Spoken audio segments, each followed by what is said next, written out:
To my YouTube listeners, if you haven't subscribed to the channel yet, please subscribe. It'll make a big difference for the Chassidic Story Project.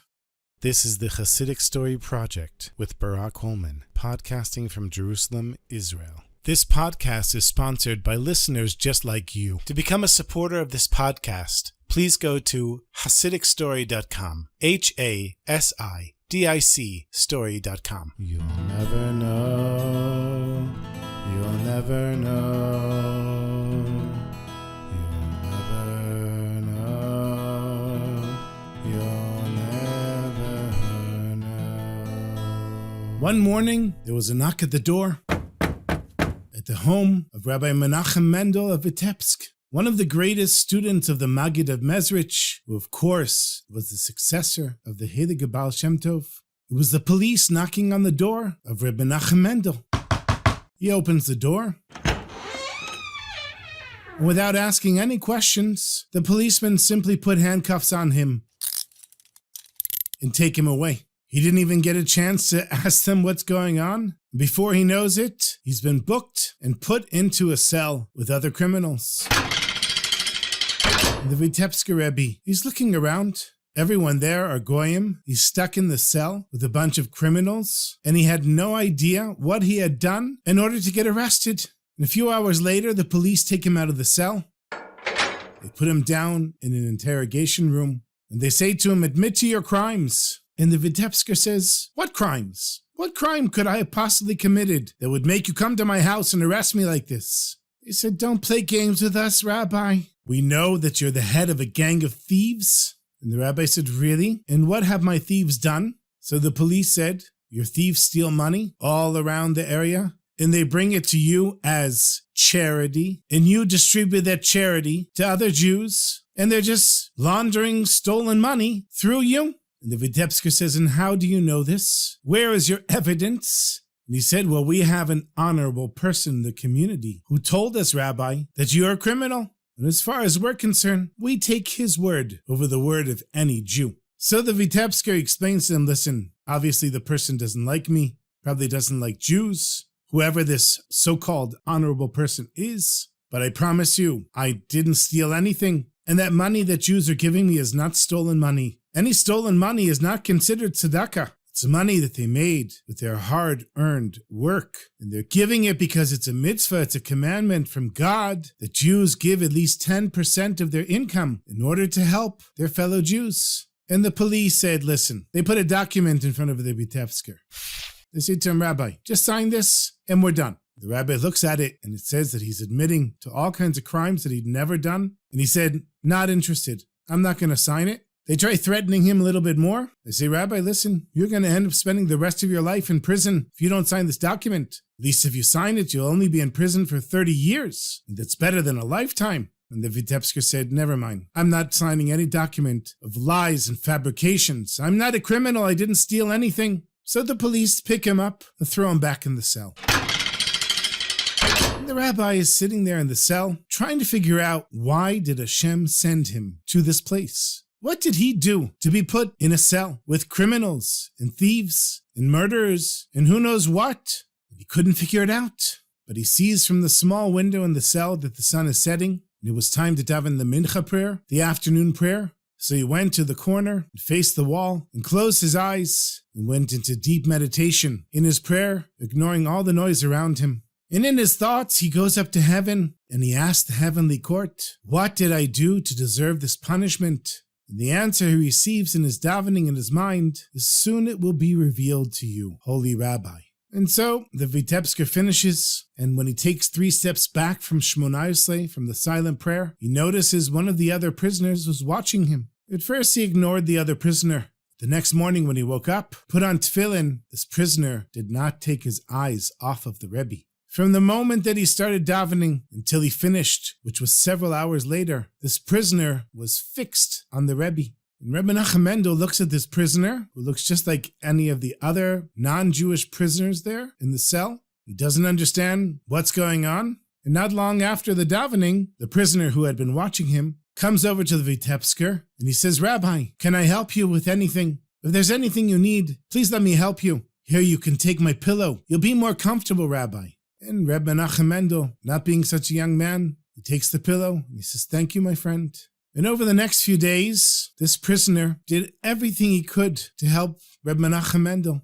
And so after a few days, the Vitepsker says to the prisoner, "What's your story? What are you doing here? And why are you helping me all the time? You're clearly not Jewish." And the prisoner says, "Rabbi, I am a Jew. My name is Nahum." And he starts crying. And he can't even get the words out. He's so emotional. He says, "Rabbi, I wasn't very good in Cheder. The Malamdim were really strict with me. They would hit me and kick me out.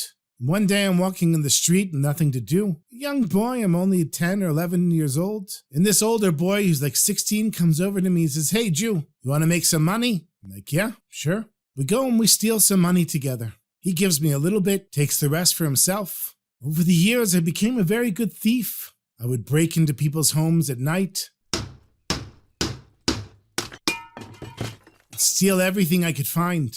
And that's how I made my living, stealing from other people. But every night when I went to steal, I would say to Hashem, 'I don't want to be doing this, Hashem. I just don't know what else to do.' I mean, the only skill I ever learned in life was stealing. And a man has to eat, and I've got to eat, so I'm going to steal." But eventually, I was caught. And the truth is, Rabbi, it was a bit of a relief for me, because even though this cell is really a hellhole, at least I'm not stealing from my fellow Jews. And I did ask people in the community for help, but no one was interested in helping me. The truth is they were happy that they didn't have to worry anymore at night, knowing that I was in prison and they wouldn't be stolen from. And so, Rabbi, I've been here for many years now. And when I saw you come in the cell, I said to myself, Hashem is finally answering my prayer. I never wanted to steal in the first place. I just couldn't figure out how to get out of it. And here a holy rabbi like you comes into my cell, and I saw you standing there and davening, and my soul wanted to jump out of my body. I wanted to shout, "I'm a Jew!" But Rabbi, I don't really know anything. You know, it's been a long time since I was in Cheder, and even then I didn't really learn very much. Rabbi, for the time that you and I are together here in the cell, can you please teach me and help me to atone for my sins, do tshuva, return to Hashem? And at that moment, the Vitepsker understood why Hashem had put him in prison, even though he was completely innocent, and any suffering that he had gone through was turned upside down. Now he was joyous for being there, and he turned to Nahum. He said, "Apparently, this is why I'm here, my friend. I'm here to help you. You were asking Hashem for help, and he sent me to help you here in prison." And so all day long, Reb Menachem Mendel and Nahum would sit and learn Torah together and learn Chassidus together. And when the rabbi was finished davening in the morning, he would give his tefillin to Nahum, who would also daven. And the rabbi slowly taught him how to daven and to read the davening again. And he explained to him that in this world, the only choice we really have is choosing between good and evil, choosing to spend our time connecting to Kodesh, to holy things, to Hashem, or its opposite, Chas v'shalom, God forbid. And when the meals came, Nahum said to the rabbi, "I'm not eating any treif anymore. I see that you only eat fresh vegetables and fruits, and anything that you know 100% is kosher, and I'm going to eat just like you." And for a few weeks, the two of them continued davening and eating and learning, and they became very, very close. And at one point, the Vitepsker said to Nahum, "You should know that we're just at the beginning of our path of tshuva, and I promise you that with Hashem's help, we will both be released from prison, and we'll travel together to my Rebbe, the Maggid of Mezrich, and he will help you truly do tshuva." And while he was saying these words to Nahum, the door to the cell opened up. And one of the policemen came in and said, "Rabbi, let's go." The rabbi said, "What's going on?" He said, "What do you mean, what's going on? I tell you, let's go. Let's go." And the rabbi said, "Where are we going?" He said, "Rabbi, you've been freed. It turns out you were right. The person who we thought was a trusted and respected person in this community was actually a liar. The Jewish community came and proved that exactly what you said is the truth. And that other guy, we're not so happy with him right now. So let's go, Rabbi. Gather your things, you're out of here." The Vitepsker says to the policeman, "I'm not leaving here unless my friend Nahum comes with me." So the policeman says, "Rabbi, you don't understand. You're in a prison cell right now. You don't get to say who goes and who doesn't. And in all the decades that I've been working here in this prison, I've certainly never seen somebody refuse to be released. Now do what I said, Rabbi. Get your things together, because you're leaving today." And the rabbi went and sat down on the floor. And he said, I'm not leaving until my friend Nahum leaves with me. And the policeman said, listen, he's not leaving for many, many years. So I guess you're going to sit there for a long time. And the Vitepsker says, I want to talk with the judge. I want to talk with the judge that released me, and I'll wait here as long as it takes. And it took a few days, but the Vitepsker was taken in front of the judge. The judge says, Rabbi, I don't understand what's going on. I've sentenced many people to prison. No one has ever refused to leave. Why are you refusing, Rabbi? You can't stay here. You're not a prisoner. The rabbi said, listen, I asked Hashem, why did I come to prison? And the answer was that one of the prisoners who's Jewish, whose name is Nahum, he needed somebody like me to teach him not to steal and to be an honest, moral person. And we became very close in the weeks that I've been here. And I want him to leave with me. And I'll sign a paper saying that I take full responsibility for my friend Nahum. And the judge was very impressed with the rabbi. And he said, okay, Rabbi, this one's on you. But should he steal again, the two of you are going to be sentenced together, and there will be no compassion for either of you. And so they were released from prison together. And the Vitepsker takes his friend Nahum in front of the Maggid of Mezrich. And after all the learning that they had done together, and all the stories that Vitepsker told Nahum about the Maggid, he had true trepidation and awe in his heart. And the moment that Nahum saw the Maggid of Mezrich, he knew that he was even holier than the Vitepsker. And the Maggid says to the Vitepsker, Rabbi Menachem Mendel, I have been waiting many years for this soul to come and meet me. And Nahum became a student of the Maggid and continued learning with the Vitepsker for many years. And even people that had known Nahum for decades didn't even recognize him because there was a new light shining out of him. And at one point, the Maggid told Nahum, I'm sending you out now on shlichut. I'm sending you out as an emissary. And you're going to go from village to village and tell people that you were once a thief and you were stuck in such a dark place. And it took a holy Rebbe, the Vitepsker, to pull you out. And by sharing your story of tshuva, you will help other people do tshuva. And you will go to prisons and you'll find all the Jews in the prisons and you'll help them as well. And Nahum became a traveling Maggid who went from village to village, and people would line up for advice and to hear his stories. And this was all thanks to the faith of the Vitepsker Rebbe, who when he was thrown into prison did not despair. He didn't give up. He knew that he was there for a purpose, and he used his purpose to help Nahum, who eventually helped thousands of other Jews. And so you see, my sweetest friends, sometimes we end up in dark places. We end up in places in life that we didn't want to be, we don't want to be. But a person that holds on to Hashem knows that they were put there as a yirida, letzorach aliyah, descent in order to ascent. And it could be that the difficult time that you're going through right now is only so that you can help another person in the future. I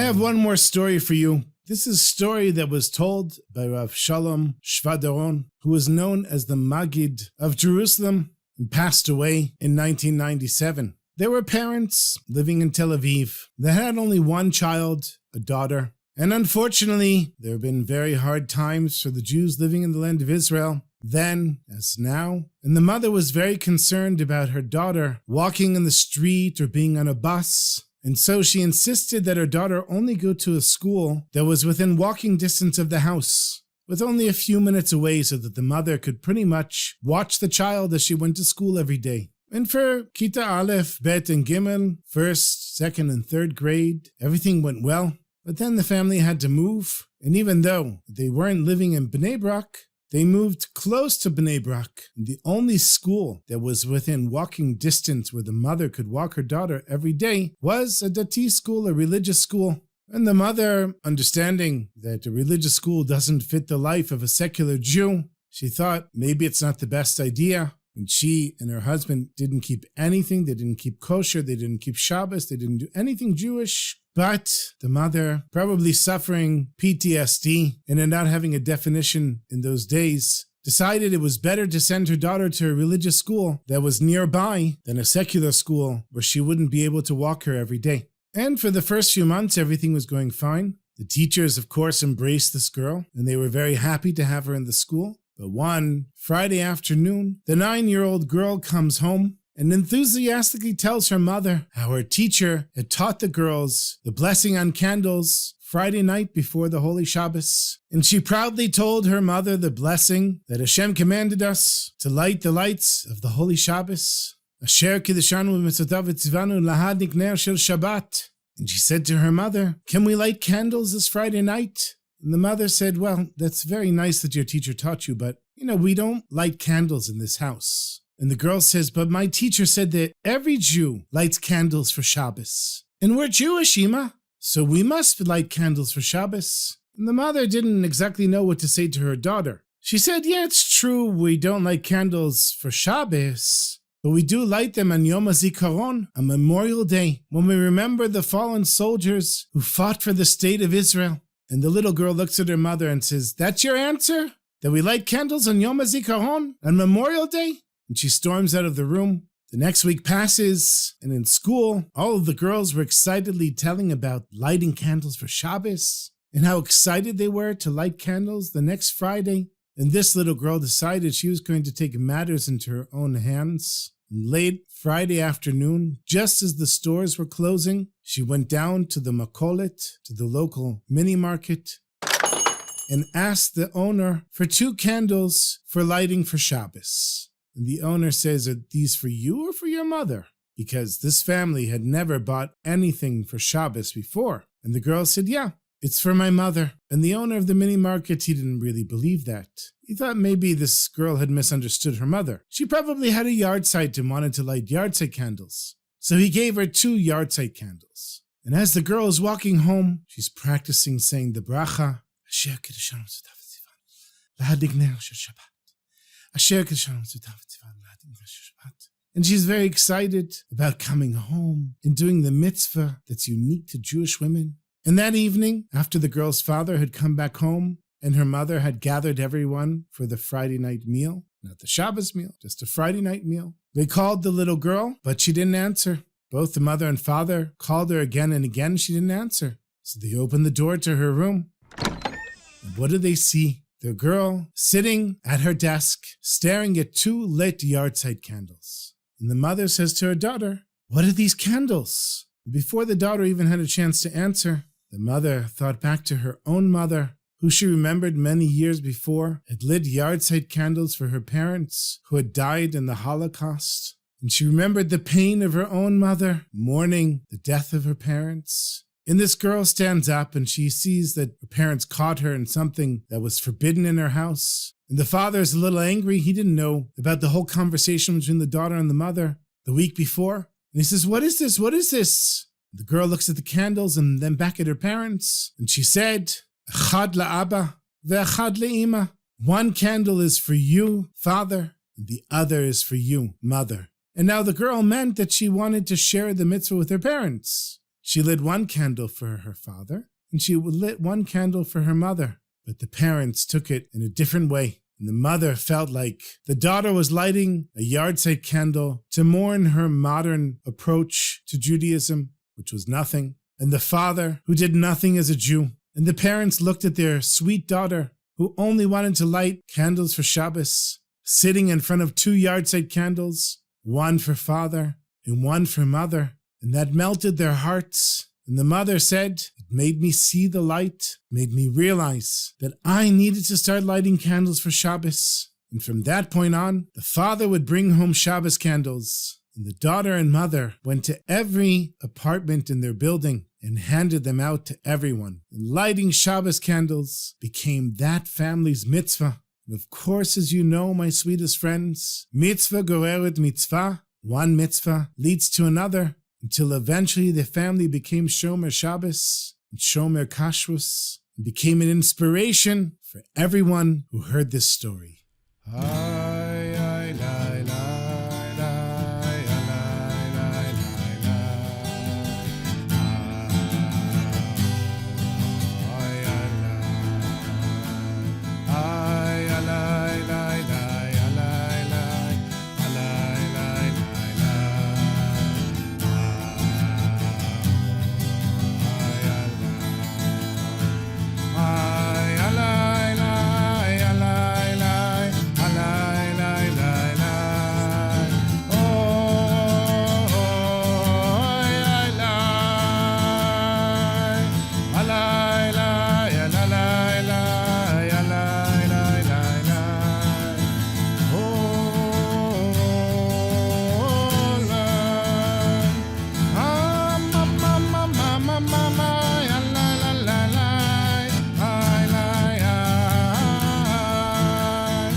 Thank you so much for listening, my sweetest friends. As always, it's always such a pleasure to spend this time with you, sharing stories and bringing back to life the Chassidic Rebbes and inspirational Jews. So I hope you continue being inspired as we come into Shabbos, that you have a beautiful Shabbos and a beautiful week.